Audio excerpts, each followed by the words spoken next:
Bueno, yo creo que hablamos tanto de Venezuela en España porque hay unos intereses económicos que están mediando e influenciando mucho. Antes de la llegada de Hugo Chávez al poder, la política que se hacía en América Latina era neoliberalismo, es decir, las grandes empresas podían hacer prácticamente lo que querían y vivían a sus anchas. Cuando Hugo Chávez, como otros gobiernos de América Latina de izquierdas, llegan al poder, cambian esa política y reducen y estrechan el margen de maniobra y de beneficio de esas empresas. Muchas de esas son españolas. Estamos hablando de empresas como Telefónica, estamos hablando como el grupo Prisa, estamos hablando de Repsol, estamos hablando de muchas empresas que además al mismo tiempo no solo ven limitado su beneficio, sino que son contrarias a esa política y son también las mismas empresas que financian en gran medida la publicidad de medios de comunicación. Por lo tanto, hablamos de unos conflictos de interés muy evidentes que afectan a personajes muy relevantes como el propio Felipe González. Entrevista a Felipe González. 2 cámaras. Yo creo que interesa a Venezuela. Hablamos de la paz en Colombia también, claro. Y yo creo que no todo el mundo tiene el mismo interés. Yo hace 40 años que voy a Venezuela. Tenemos cientos de miles de españoles allí. Por cierto, algunos de ellos presos después de órdenes de excarcelaciones judiciales, que siguen estando presos por el poder omnímodo del Ejecutivo. Interesa a Venezuela a España. Lo raro sería que no interesara. Igual que sería raro que no interesara a Colombia, que no interesaran las interferencias de Trump en México. Eso sí que sería extraño. En términos procedimentales es una democracia homologable a cualquier democracia europea. Ahora bien, no es posible definir la democracia únicamente en función de si se pueden presentar partidos políticos a las elecciones y competir mutuamente, ¿no? Se trata más bien de definir la democracia de un modo amplio, y un modo amplio se refiere pues al derecho al trabajo, al derecho a la vivienda, luchar contra la pobreza, contra la miseria, la desigualdad, y en ese plano Venezuela, que ha avanzado mucho en estos últimos 18 años, todavía tiene un largo recorrido y todavía está muy lejos de los estándares que nosotros consideraríamos normales de democracia, como son los que vivimos en España. Es una dictadura, pero no porque es una dictadura constitucionalmente. Es una constitución que puede ser, como todas, discutible, pero desde diciembre de 2015, cuando gana la oposición por 2/3 la Asamblea Nacional, se inicia un autogolpe desde el Poder Ejecutivo, cambiando el Tribunal Supremo y el Tribunal Constitucional por la parte de la Asamblea que ya había perdido. En ese interregno cambian el Supremo y hacen un sándwich sobre la Asamblea Nacional, y desde entonces desprecian al Parlamento.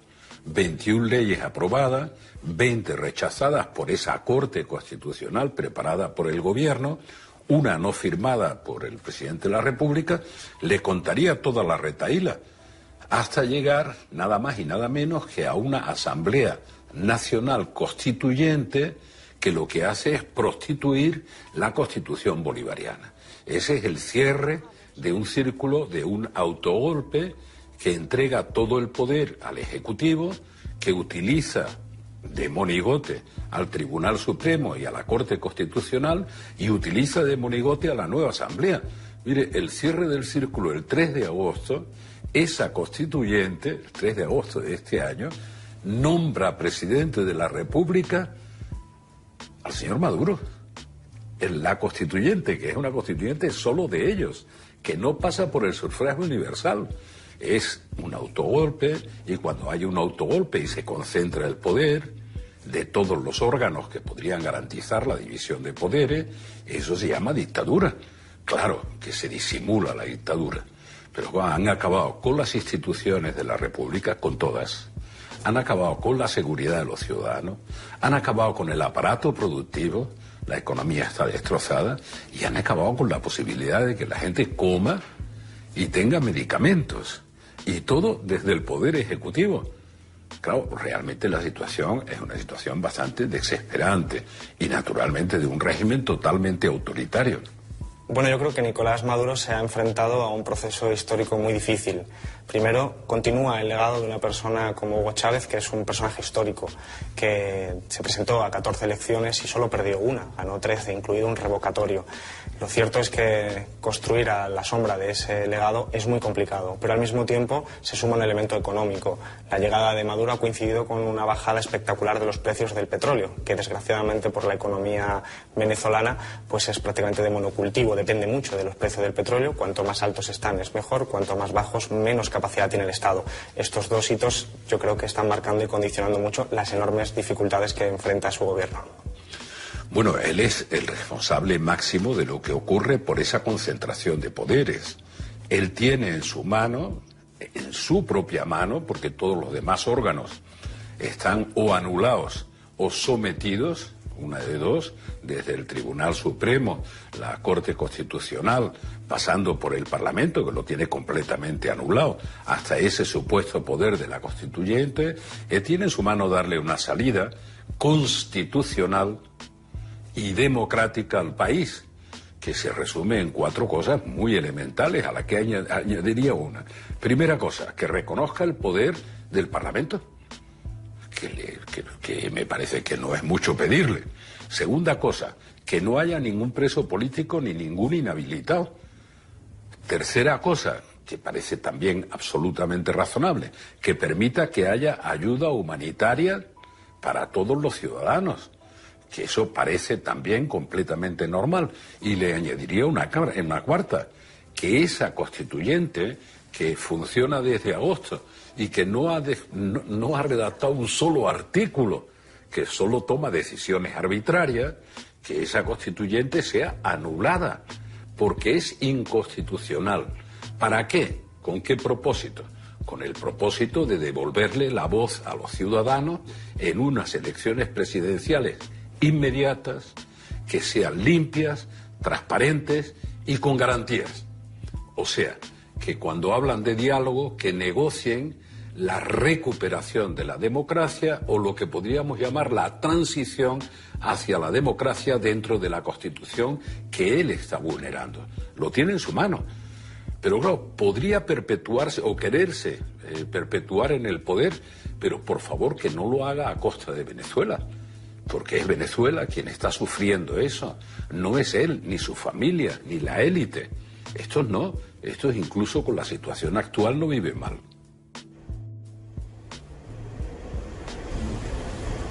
Nunca había hecho una entrevista con tanto público. ¿Verdad? Normalmente son cosas mucho más discretas, pero veo que impresiona estar delante de usted. Me ves demasiado en televisión. No, es que no sé si es eso, pero bueno, usted se ha convertido un poco en un icono de nuestro tiempo. De usted en España se dicen un montón de cosas y no todas buenas, ya lo sabe usted. Yo creo que la gran mayoría malas. Pero bueno, nosotros venimos de una escuela larga de luchar por la verdad de nuestro país. Hoy tiene la oportunidad de explicarnos esa verdad, o al menos su verdad. Correcto. En 2015, la oposición venezolana ganó las elecciones al Parlamento, a la Asamblea Nacional. ¿Usted cómo lleva eso de perder elecciones? Tranquilamente. Yo digo que la victoria y la derrota son dos farsantes. Al final, uno es quien es. La victoria, eso sí, hay que abrazarla. Y como decía el libertador Simón Bolívar, todas las victorias hay que celebrarlas, pero no hay que envanecerse. Nosotros, de 22 elecciones que ha habido en 18 años en Venezuela, hemos ganado 20 veces. Y hemos hecho un gran esfuerzo por asumirlo con humildad y con mayor compromiso de trabajo. Y hemos tenido 2 derrotas, Jordi. En el año 2007, el presidente Chávez, yo era ministro, era canciller entonces del comandante Chávez, en este mismo salón se paró frente al país y dijo: fuimos derrotados, aceptamos la derrota. Y la derrota había sido por 20.000 votos. No salimos a gritar fraude, ¿no? Y me tocó a mí después, 2015, Jordi. La situación era muy difícil en 2015. Habían desaparecido casi todos los productos de la dieta diaria del venezolano. Las colas en las calles eran terribles. Y nosotros en esas condiciones sacamos 43% de los votos. Salió la presidenta Tibisay Lucena a dar los resultados y al minuto salí yo aquí sentado en este mismo salón a decirle al país: nos han derrotado, acepto la derrota. Lo que pasa es que ahora mismo en Venezuela hay dos parlamentos, dos asambleas. Una, la Asamblea Nacional, donde hay mayoría de la oposición, pero prácticamente no tienen poder porque les han ido quitando el poder. Y hay una nueva asamblea, que es la Asamblea Constituyente. Correcto. ¿Usted hizo esta Asamblea Constituyente porque había perdido el poder de la Asamblea Nacional? No, fue una necesidad. En el mundo es difícil entender esto. Es difícil de entender, ¿eh? Es muy difícil. Un país con dos parlamentos, uno sin poderes, el otro con poderes... Mira, entiéndeme. En Venezuela, pues, mira, yo te puedo decir, Jordi, es importante. Este tema yo lo he conversado con presidentes, primeros ministros, líderes en el mundo. Y yo lo he explicado. Esta constitución que tú ves aquí es la primera constitución que se hizo en 1999 en consulta con el pueblo. Fue aprobada por referéndum, nunca antes. En Venezuela nunca se había hecho algo así. La Asamblea Nacional Constituyente de 1999, electa por el voto popular y directo del pueblo. Esta constitución contempla 3 artículos muy importantes. El 347, el 348, el 349. Te la regalo. Muchas gracias. Para que la leas. En el 347, 348 y 349 contempla la posibilidad de convocar una Asamblea Nacional Constituyente. Eso fue lo que hice yo el 1 de mayo ante una manifestación gigantesca, que sería bueno que la tuvieras aquí también, en los videos que a ti te gusta tener. Yo te voy a regalar esos videos. La podemos buscar por YouTube, la encontraremos fácilmente. ¿Pero usted qué quería? ¿Una entrevista complaciente o una entrevista...? No, así me gusta. Ah, bien. Pero te hago una recomendación. No caes tú también caes en provocaciones como yo. Yo lo que hice el 1 de mayo, ante la arremetida violenta de las guarimbas, nosotros estuvimos, debes recordar, Jordi. Guarimba son las protestas. Sí, la violencia. Debe recordar a nuestros hermanos del conjunto de los españoles. Deben recordar que abril, mayo, junio y julio ustedes se levantaban en el noticiero de la mañana y veían la violencia de Venezuela. Esa era la arremetida de la derecha que quería derrocarme. Le puedo decir más. Menos mal que no estábamos en campaña electoral. Sí, bueno, si no, claro. Ya hubiese sido... No, sí. Maduro anti-Maduro era la decisión en España. Entonces, la única respuesta que yo podía para canalizar el conflicto que se había creado de una oposición que quería derrocarme por la vía violenta, quería derrocar la Constitución por la vía violenta, era convocar a elecciones, era convocar una Asamblea Nacional Constituyente. Y se demostró, Jordi, el 30 de julio de este año, el pueblo salió a votar con amenazas, enfrentando balas, enfrentando violencia, enfrentando barricadas. Sí, 8 millones de venezolanos. 8.300.000 venezolanos eligieron la Asamblea Nacional Constituyente. De 19 millones de votantes. Claro. Son 8 millones, no llegan ni al 50%. Bueno, pero votó más gente que la que votó por Rajoy en España. Hombre, claro, 43%. Pero no me cambien los parámetros. Bueno, pero tú sabes que yo soy así. Mira. Ya, entonces, tiene poca consistencia eso. Inmediatamente llegó la paz a Venezuela. La Asamblea Nacional Constituyente trajo la paz a Venezuela. Yo, desde luego que en conocimiento de este país, yo con usted no puedo rivalizar. Porque usted es el presidente y yo llevo 5 días aquí y solo he estado 2 veces en Venezuela. Pero sí que me gustaría enseñarle imágenes de esa Asamblea Constituyente y ver lo que sucede en esa Asamblea Constituyente. Y hoy acompañamos a Nicolás Maduro con orgullo, que ha sido difamado también, y ese también es delito de traición a la patria, el que difame al presidente de la República. Acompañamos con orgullo a Nicolás, a nuestro hermano. ¡Que viva Chávez! ¡Que viva Nicolás Maduro! ¡Y que viva la revolución! ¡Que viva el comandante Hugo Chávez! ¡Que viva el pensamiento bolivariano! ¡Que viva el presidente Maduro! Gracias, constituyente Cabello. Yo voy a pedirle a los constituyentes se pongan de pie para aprobar mediante votación el decreto leído por el constituyente Diosdado Cabello. Por favor, manifestarlo con la señal de costumbre. Aprobado por unanimidad. ¿A usted Que viva, digo yo. Sí, que viva todo. Pero ¿a usted le parece normal en un parlamento democrático esta unanimidad? Bueno, la oposición no quiso participar, Jordi, no lo podía obligar. Ya, yo les planteé que participaran libremente. Pero usted ahora... Es más, estuvimos en diálogo, yo lo he dicho, estuvimos en la mesa de diálogo, conversando con la oposición, y yo les propuse posponemos la elección 3 semanas. Y ellos me dijeron la primera palabra, estamos de acuerdo. Pero luego vino una presión del norte y les dijo, no participan en la constituyente. Pero ahora la realidad es que usted tiene una asamblea constituyente con esta unanimidad, con toda la gente a su favor. Y el país no es así. ¿Está bien? Y ustedes van a acabar haciendo... Ahí está la diversidad social de una Venezuela. Pero es que aquí no está representada la diversidad social. Claro que sí, la social sí.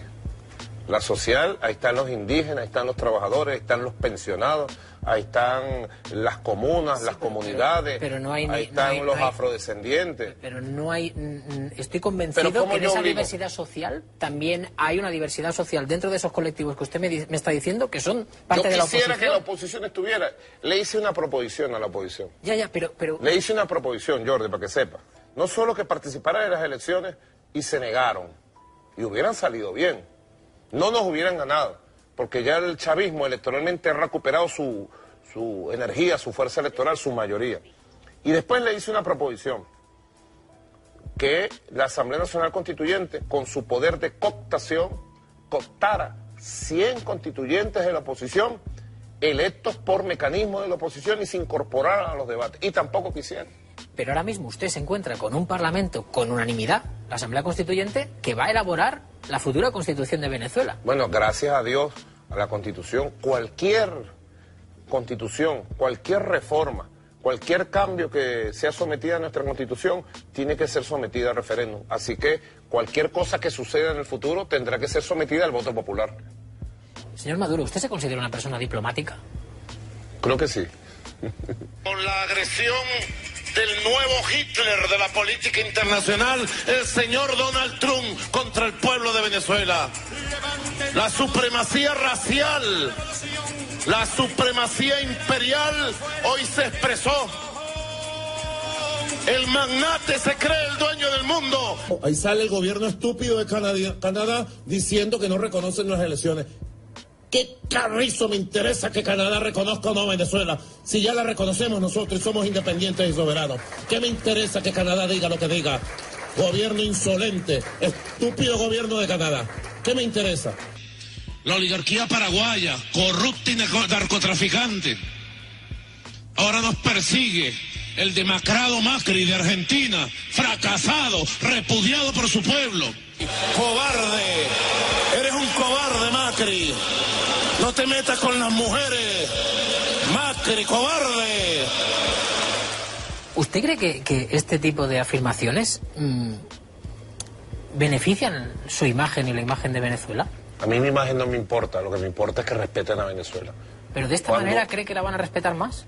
De cualquier manera la de respetar. Porque nadie puede meterse en los asuntos internos de Venezuela, tratar de dictarnos pautas, agredirnos, llamar a una agresión. Yo lo que hago... Pero cuando usted se ve así, usted se reconoce. Claro que soy un combatiente de la palabra, un combatiente de la verdad, un combatiente de la dignidad de un país que ha pasado 200 años de batalla por ser independiente. No puede ser. Yo lo que hago es defender a Venezuela. Bien. El que respete será respetado. El que irrespete será enfrentado. Esa es mi consigna. ¿Y de esta manera? De esta y de 1000 maneras más. Ahora, el que quiera hablar, bienvenido, hablemos.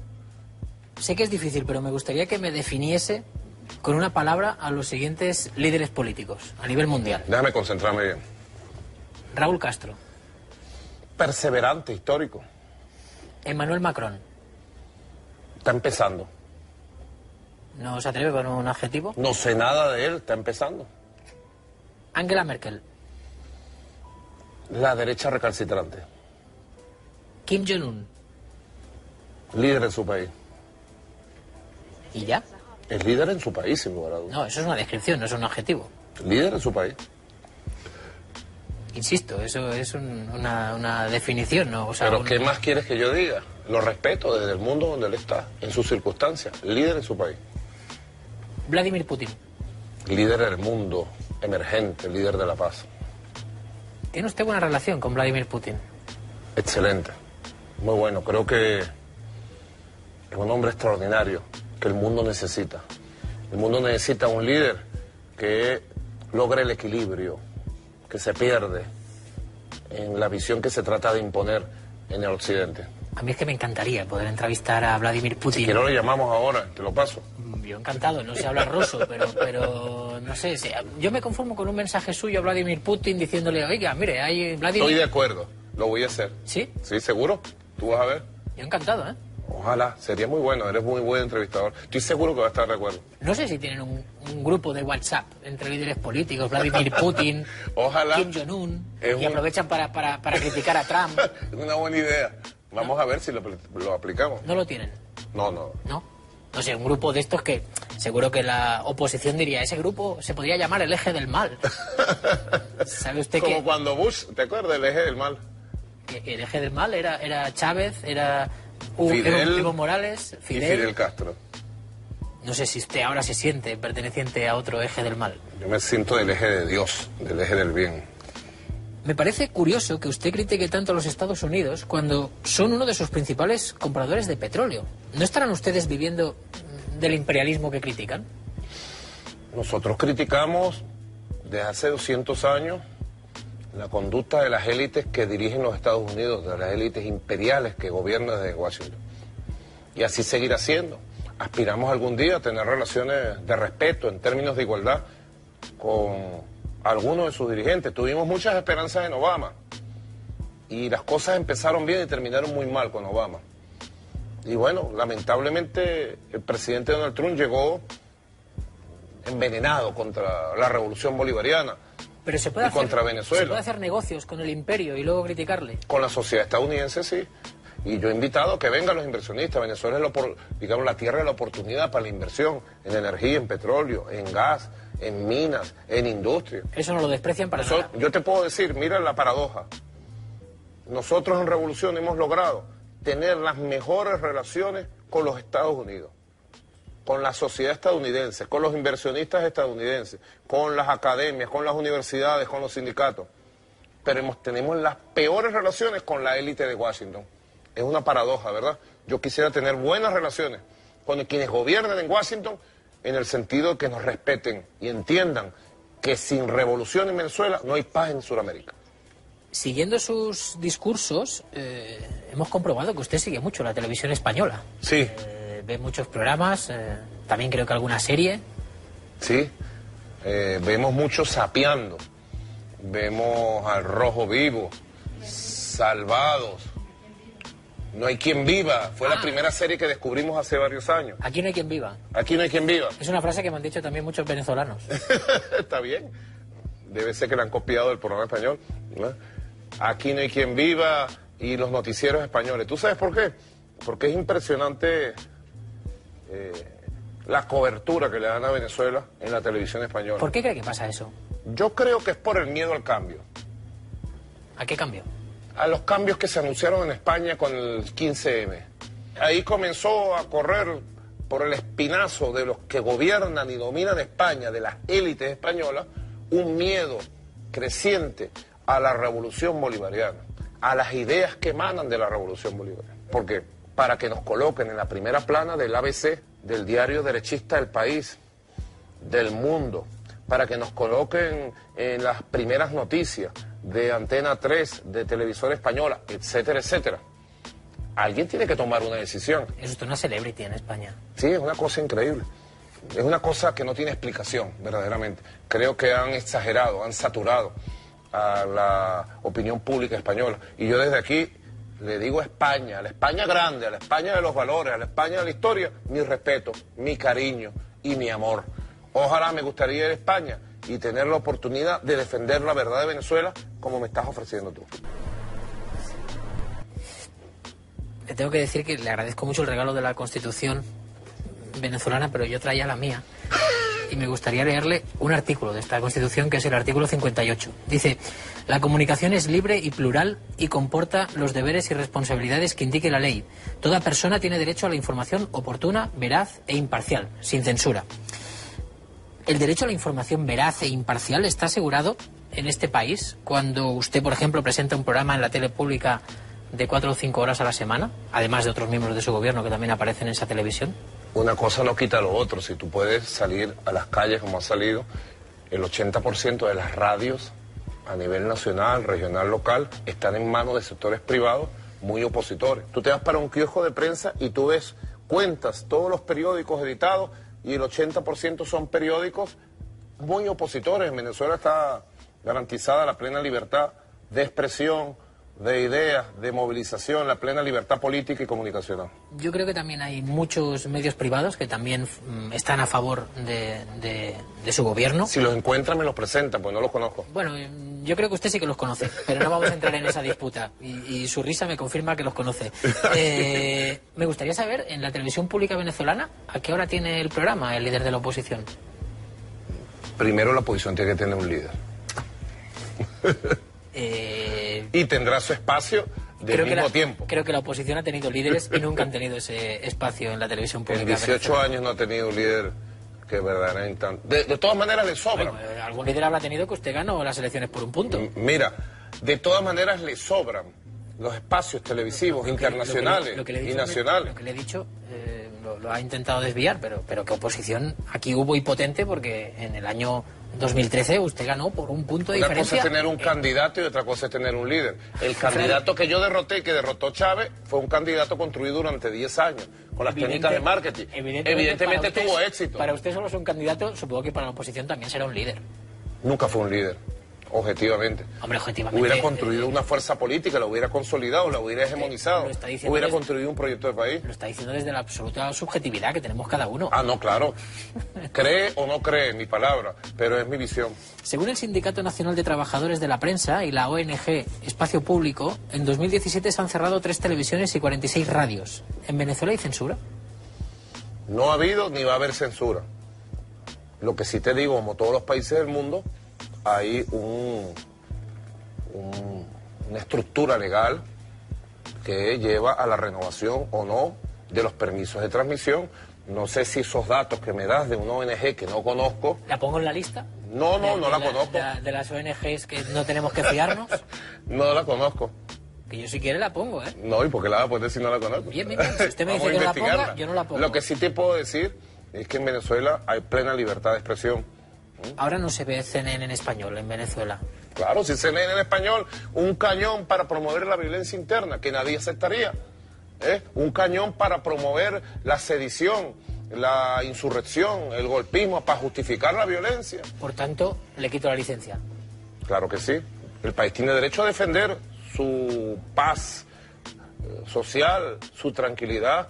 Ninguna televisora, ninguna radio tiene permiso para promover la violencia, para enaltecerla, para organizarla. No, nadie, bajo ninguna circunstancia, en ningún país del mundo. Pero eso no es censura. Eso se llama cumplimiento de la ley. Reporteros Sin Fronteras sitúa a Venezuela en el puesto 137 de 180 en cuanto a libertad de prensa y denuncia detenciones masivas o la expulsión de periodistas extranjeros. ¿Es mentira?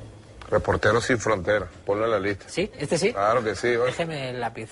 Toma, te lo regalo como recuerdo. Hombre, muchas gracias. Reporteros Sin Fronteras. Mira. Cáritas. Correcto. El Foro Penal. Foro Penal. Reporteros Sin Fronteras. Transparencia Internacional. Y Rajoy. Tiembla la oligarquía colonialista y racista de Rajoy y de todos ellos. Racista te dije, Rajoy. Colonialista te dije, Rajoy. Basura corrupta te dije, Rajoy. Rajoy es un rolo de racista. Ah, pero tiene racismo histórico. Racismo social. El Rajoy, el rajado de Rajoy, que está detrás de todas las maniobras contra Venezuela. Se les reventarán los dientes a Mariano Rajoy y a toda la derecha internacional. Lo vi yo se meten contra Venezuela en la televisión española. Intervenirla, se quedarán sin dientes. Ustedes lo verán. Usted se ríe incluso viendo cuando me dice causa estas gracia cosas. porque no me claro, se causa gracia a usted mismo. Sí, bueno, yo te voy a decir una cosa, el que se meta con Venezuela encontrará en mí toda la respuesta, toda la ira que puede generar eso. ¿Conoce personalmente a Rajoy? Ojalá pudiera, él me ha mandado mensajes, Rajoy. ¿Ah, sí? Claro. ¿Mensajes de qué tipo? Mensajes. ¿Por mensaje de WhatsApp? No, me ha mandado mensajes con gente desde hace tiempo, que él quiere tener buenas relaciones con Venezuela, pero al final hacen su política exterior bajo el dictado del Departamento de Estado de Washington, lamentablemente. Y él, bueno, cuando recibe esas respuestas iracundas, fuertes que yo les doy, es porque él se ha metido con Venezuela. que es la otra cara de la moneda que tú no muestras en tu video. Espérese, Tiene a Rajoy, Jordi, espérese. para meterse a dictarle pautas políticas a Venezuela. ¿Usted quiere ver a Rajoy hablando de Venezuela? No, vale, no dañes este momento tan especial que estamos viviendo. No, es que lo tengo. Usted Dale. me reclamaba que cómo no le Ponlo, traigo pues. eso, pero lo tengo. Tú lo piensas todo. También denuncio y combato otro tipo de corrupción a la que usted se refirió en su intervención, que es la de que quienes se han negado en esta Cámara siempre a denunciar la violación de derechos humanos en países amigos, la de quienes no condenan las invasiones de Parlamento democrático, sí, y la de quienes dicen que Leopoldo López, una persona a la que metieron en la cárcel durante más de 3 años y medio, es un golpista cuando todavía está hoy sin libertad. Esa es la corrupción de los valores democráticos, la que ustedes practican porque ustedes les han pagado y no son libres, señor Iglesias, para defender. ¿Quién es Rajoy para opinar sobre Venezuela? Para meterse en esos asuntos, para utilizar su cuenta de Twitter de manera permanente, para meterse en los asuntos que son de Venezuela. Hombre, es su competencia, no es su competencia. Usted tampoco. Tú lo tienes que saber. Para Venezuela es muy sensible que la élite española se meta. Tenemos la piel sensible, porque nosotros nadie nos regaló nuestra independencia, nuestro nombre, nuestra identidad. Nosotros pasamos 20 años de una guerra cruenta que dejó el ADN de nuestra república y de nuestra identidad bolivariana, la dejó muy clara, y no aceptamos que desde Madrid se metan en los asuntos de nuestra amada Venezuela. No lo acepto, así de sencillo. Por recoger las palabras de Rajoy, ¿desde el gobierno de Venezuela se ha financiado a Podemos? Saben en España que no. Podemos es un fenómeno político de la sociedad española. Centenares de líderes han surgido desde esta formación política en todo el Reino de España, en todas sus regiones. Y no han surgido porque Nicolás Maduro o Hugo Chávez los haya mandado ni los haya fundado. Uno de los miedos más grandes que surgió después del 15M fue el surgimiento de formaciones políticas como Podemos en España. Y han tratado de marcarla, de estigmatizarla de esta manera. Yo de Podemos conozco a una sola persona, uno de sus fundadores, Monedero, porque ha pasado muchas veces por América Latina y por Venezuela. ¿A ninguno más? Universidades. Que recuerde, no, a Pablo Iglesias no lo conozco. Lo conozco, bueno, por sus declaraciones, por el Twitter, por sus expresiones. Pero verdaderamente tratar de fabricar estos bodrios comunicacionales no es propio de una democracia, es propio más de una dictadura, es propio del pasado franquista del PP. Da la sensación que ustedes tienen un fuerte enfrentamiento político, el gobierno venezolano, usted personalmente y Mariano Rajoy, pero le doy un dato. El año pasado Venezuela le compró material de guerra a España por valor de 2,6 millones de euros. ¿En eso sí se ponen de acuerdo? En todo lo que pueda ser cooperación de carácter económica, institucional, puede andar. Porque esto no es entre empresas privadas, aquí interviene el Ministerio de Defensa español. Estoy seguro que son acuerdos del pasado. No son acuerdos que han surgido del gobierno de Rajoy. Según el Ministerio de Defensa español, Venezuela compró a España armamento por valor de 2,6 millones de euros en 2016. Estoy seguro que son acuerdos que vienen desarrollándose del pasado. Siendo presidente en 2016, Mariano Rajoy. También... Una cosa no quita la otra. Nosotros podemos comprar en España una lata de aceituna o un fusil si no los vende y lo necesitamos.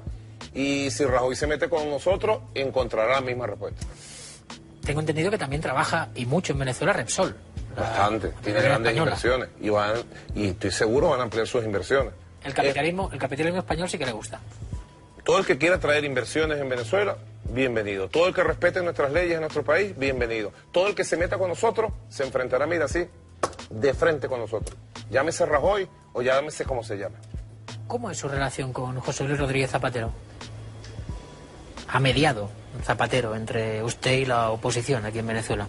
Cualquier cosa que diga Zapatero lo puede perjudicar. Porque en España persiguen a cualquier persona que pueda venir a ayudar a la paz de Venezuela. La persiguen, mediáticamente, políticamente. ¿Qué quiere decirme? ¿Que usted hablaría bien de Zapatero, pero no lo hace para que en España no lo desprestigien? Yo creo que Zapatero ha ayudado mucho a la paz de este país en los últimos 2 años. Es un testigo excepcional del esfuerzo que hemos hecho por el diálogo, por la paz, por el entendimiento, por el acuerdo político. Y se lo tengo que agradecer. Creo que Zapatero expresa una España dialogante, democrática y respetuosa, sobre todo de Venezuela. Le tengo que que hablar de un tema que me ha llegado mucho por Twitter en los últimos días, desde que se anunció, desde que usted anunció esta entrevista. Ha habido muchos venezolanos, en concreto una comunidad de 7.000 pensionistas venezolanos que viven en España y que se quejan de que su gobierno no les paga la pensión desde enero de 2016. ¿Cuándo van a volver a cobrar esas pensiones? Bueno, Venezuela tiene, para que sepa, un 92% de las personas en edad de ser pensionadas con una pensión de dignidad. Tenemos un problema con algunos pensionados que están en el exterior. ¿Por qué ha habido ese problema que debe resolverse muy pronto? Le digo a los pensionados venezolanos, por el problema que hemos tenido de la baja abrupta, dramática de los ingresos en divisas del país. No tiene dinero para pagar esas pensiones de pensionistas venezolanos que viven en España. Hay que pagarlas en euros y hemos tenido que reconfigurar el presupuesto exterior del país de los gastos y priorizar, por algunas inversiones fundamentales para garantizar el funcionamiento social y económico de Venezuela. Seguramente esas pensiones que tienen que ser pagadas en moneda internacional van a ser resueltas en el mes de diciembre, como estoy trabajando con el Ministerio de estos asuntos en Venezuela. Se está comprometiendo que en diciembre de este año, de 2017, estos pensionistas venezolanos que viven en España vuelvan a cobrar la pensión. Les estoy explicando por qué sucedió y me estoy comprometiendo, como siempre me comprometo en estos asuntos. Le hemos visto a usted fotografiándose con una bandera independentista catalana. ¿Usted reconoce la República Independiente de Cataluña, que se ha proclamado recientemente en el Parlamento de Cataluña? La pregunta más provocadora que me ha hecho hoy. No me puedo meter en los asuntos internos de España. Y si algo yo pudiera decir es que estos asuntos deben resolverse a través del método político, del diálogo, de la diplomacia. No se pueden resolver a golpe y porrazo. No se puede desconocer una sociedad entera de una España que sin lugar a dudas tiene una diversidad cultural de identidad muy rica, muy interesante de paso. País Vasco, los gallegos, los catalanes. Si yo pudiera aportar una idea desde Venezuela, es que el asunto de Cataluña, por la sordera y los errores cometidos desde el gobierno de España, ha configurado un juego trancado. Debe de entrancar ese juego. Ese conflicto se internacionalizó, sin lugar a dudas. Le voy a repetir la pregunta. ¿Reconoce usted, como presidente de Venezuela, a la República Independiente de Cataluña? No me meto en los asuntos internos de España, en mi respeto. ¿Concedería usted asilo en Venezuela al presidente de Cataluña? Nadie ha solicitado asilo en Venezuela, así que no puedo dar una opinión de un tema que no hemos evaluado ni analizado. Si el presidente de Cataluña pidiese asilo en Venezuela, ¿a usted le daría asilo en Venezuela? En su momento se evaluaría, porque el derecho a asilo en América Latina es un derecho humanitario que permanentemente hemos practicado. ¿Cree que ahora se dan las condiciones para que su país le dijese que sí a ese posible asilo que nadie ha solicitado de momento? No comento. No se quiere mojar. Este es un Maduro poco maduro. Es que no puedo opinar sobre política ficción, de que va a venir de Marte un invitado especial y si yo lo voy a aceptar de Marte. No, que venga de Marte, cuando llega de Marte yo veré si le abrimos las puertas de Miraflores o no.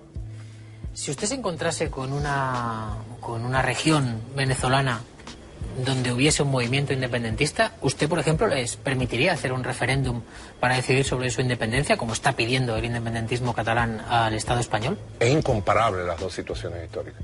Venezuela está cohesionada y Venezuela lucha por su independencia. Nosotros luchamos todos los días por nuestra independencia cultural, política, por nuestra soberanía, por la integridad territorial. Venezuela tiene una gran identidad en Bolívar, una gran identidad de patria. Así que es incomparable las dos situaciones. No tiene un problema de secesionismo. Gracias a Dios, a Bolívar y a nuestra historia no. Se lo digo porque usted en un momento dado, sin tener un gran problema secesionista, dijo lo siguiente. A mí me llegó una información hace tiempo de unos documentos de grupos de la derecha, compañeros de la Fuerza Armada, que estaban planteando lo que se llama una política secesionista, una palabra poco manejada en Venezuela, pues. una política para separar de Venezuela a varios estados de la República. O sea, partir a Venezuela en 20 pedazos. Es el mismo proyecto de Yugoslavia, que partieron a Yugoslavia en 20 pedazos. No tomemos esto como una declaración más. Máxima alerta a todo el país, a la conciencia venezolanista de la patria. Máxima alerta a la Fuerza Armada Nacional Bolivariana.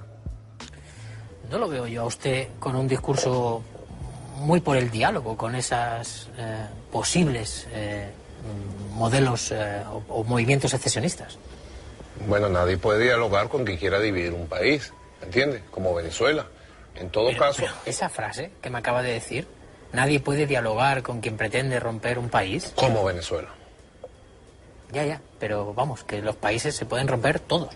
Venezuela, España, Yugoslavia... Yo hablo solo de Venezuela. Ya. Pero que me ha sorprendido esa radicalidad suya cuando me acababa de hablar de diálogo en España y en cambio en Venezuela nadie puede hablar con quien pretende romper el país. Me ha recordado mucho a mensajes que he escuchado en según qué políticos españoles respecto al independentismo catalán.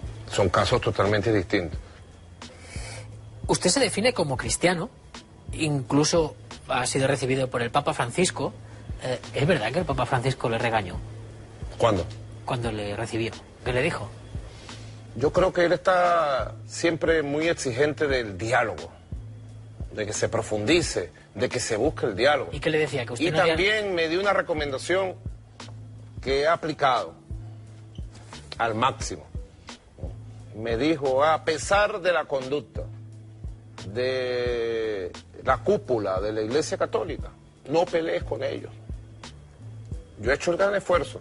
Aquí en ha Venezuela. sido una buena recomendación, claro, en No ha hecho Venezuela. el esfuerzo, pero él ha pegado un palo a Cáritas que se ha quedado a gusto. Bueno, a los que dirigen Cáritas, seguramente Cáritas Internacional es una buena institución, pero en Venezuela está totalmente parcializada, partidizada, politizada. No sé si es fácil hacer políticas de izquierda siendo un católico practicante. Por ejemplo, ¿usted sería partidario de legalizar el matrimonio homosexual como ya han hecho Argentina, Uruguay o Brasil? Mira, sí es fácil ser un político de izquierda y ser cristiano en América Latina. Creo que inclusive la doctrina de Cristo es profundamente revolucionaria, profundamente igualitaria y tiene los elementos fundamentales de lo que es el socialismo que nosotros buscamos. Y es el sentimiento que nosotros debemos buscar para construir una humanidad distinta de la que existe. Ha dado usted una vuelta muy No, larga. te he contestado la primera parte de tu pregunta, no voy a eludir la segunda. La segunda es sobre el tema del matrimonio igualitario. En Venezuela no se ha debatido todavía. Yo espero que la Asamblea Nacional Constituyente lo debata. Hombre, si lo debate, me parece que el resultado va a ser, si usted dice que adelante con el matrimonio homosexual, tal y como está formada la constituyente, creo que no va a haber ni debate. Yo creo que todo el mundo se puede casar. Seas homosexual, seas heterosexual, es mi opinión. Y hay que respetar la conformación de parejas. Tengas la opción homosexual, tengas la opción heterosexual, es mi opinión. Ahora, te repito, en Venezuela ese debate todavía no se ha dado. Llévenlo a la constituyente, ¿eh? Me comprometo, lo voy a llevar. El aborto en Venezuela está penado con entre 6 meses y 2 años de cárcel para la mujer. ¿Tiene previsto despenalizarlo? El movimiento feminista de Venezuela tiene un planteamiento que ha llevado a la constituyente. Esperemos que la constituyente dé un debate sobre el tema. No me quiero pronunciar previamente sobre un tema tan delicado para la mujer y la sociedad venezolana. Estamos acabando, presidente. Una de las primeras imágenes que nos llegó de usted a España es del año 2013, de la campaña electoral que usted acabó ganando el 14 de abril en esas presidenciales. Es una imagen con la que mucha gente hizo burla, hizo mofa, porque usted decía que había hablado con un pajarito. A mí me gustaría recordar esas imágenes desde, se lo aseguro, desde el absoluto respeto por las creencias de todo el mundo. El pajarito se me quedó viendo y silbó. Silbó. Y yo también le respondí al silbido. Ah, jovencito yo. Y el pajarito voló, dio una vuelta y se fue. Y yo sentí que ahí estaba el espíritu y las bendiciones del comandante Hugo Chávez para esta batalla que hoy empieza a la victoria del 14 de abril. Yo no sé si fue una metáfora, si fue literal, si usted habla con Chávez... ¿Fue verdad? Fue verdad. Fue verdad lo que experimenté y lo que sentí. Y eso solo podemos entender quienes creemos profundamente en Dios, en la existencia de otra vida. Yo sé que en el racionalismo europeo eso no entra. Nosotros no sentimos vergüenza, yo no siento vergüenza por lo que experimento, por lo que vivo, por lo que veo. ¿Le ha seguido pasando? ¿Ha seguido hablando con Hugo Chávez? No sé si a través de un pajarito. Yo no he hablado con el comandante Chávez, es distinto. Yo experimenté un sentir. Es mi experimento. Fue una experiencia hermosa. Yo la recuerdo, yo sé que después la tomaron para el chiste, para la burla. Bueno, me resbala. Pero usted sabía que ese corte, esa declaración cortada iba a dar la vuelta al mundo. Me resbala. Ah. Yo con mis creencias, nosotros con nuestra fe y con nuestra vida, con autenticidad. Yo estoy convencido que usted cuando hace las cosas tampoco las hace por casualidad. Este era un escaparate para usted darse a conocer al mundo. Supongo que también buscaba de alguna manera esa proyección. No lo pensé. Si lo hubiera pensado, lo hubiera hecho mejor. Pues, lo hice con autenticidad, con sentimiento. ¿Tú no sabes el sentimiento profundo de haber sido un soldado de Chávez como fui? De nunca haber aspirado a ningún cargo en mi vida y de tener que pararme en la ciudad natal del comandante Chávez a decirle a un pueblo, a decirle a sus familiares más cercanos, aquí estoy yo, pido el voto para ser presidente y pido la fuerza para continuar su obra. Mira, no sé si yo puedo expresar, transmitirte, Jordi, el sentimiento que logro captar. Yo veo esas imágenes y recuerdo el sentimiento como que fuera ahorita, luego de haber pasado casi 5 años en esta batalla. Dice usted que podría haberlo hecho mejor, pero le tengo que decir que usted silba de maravilla. Claro, la gente que venimos de los barrios, que venimos de la calle, sabemos silbar, sabemos correr, sabemos expresarnos, no le tenemos miedo a nada, no estamos calculando. Yo no soy una elaboración del marketing de 4 expertos. Yo soy verdad. Esto que tú ves aquí es un ser humano de verdad. Hay una cosa que me han dicho por la calle que no tengo muy clara si se la dicen a usted. Me han dicho, Maduro no es Chávez. Y Maduro no tiene el carisma de Chávez. ¿Cómo lo lleva usted eso? Bueno, es evidente que Maduro no es Chávez. Sí, eso sí, pero ya me entenderá, yo me refería a nivel político. Hay gente que se siente huérfana de Chávez, que no le gusta Maduro, que sigue votando por la revolución, pero que me dice todo esto que le digo. No sé si a usted le son tan francos como me han sido a mí. Bueno, seguramente fueron más francos contigo que conmigo, pero en todo caso Chávez marcó una época histórica. Chávez es un gigante de la historia, reconocido así por amigos y enemigos. ¿Y cómo lleva usted esa sombra? Yo no la veo como sombra, la veo como impulso, la veo como inspiración y la veo con gran compromiso para continuar el legado, su obra. Y aquí estamos, mira, de pie, victorioso. ¿Cree que el comandante Hugo Chávez está contento con su labor de gobierno? No puedo opinar sobre él porque no se me ha parecido más. Lo que sí te digo es que la responsabilidad que me dejó la he llevado con honestidad, con firmeza, con valentía y con lealtad. Sí te puedo decir que los valores que él me inculcó y la misión que me dejó, aquí la llevo, victoriosa. Eso sí te puedo decir. Presidente Nicolás Maduro, muchas gracias por esta entrevista y mucha suerte para usted y para su país. Gracias a ti y saludos a España.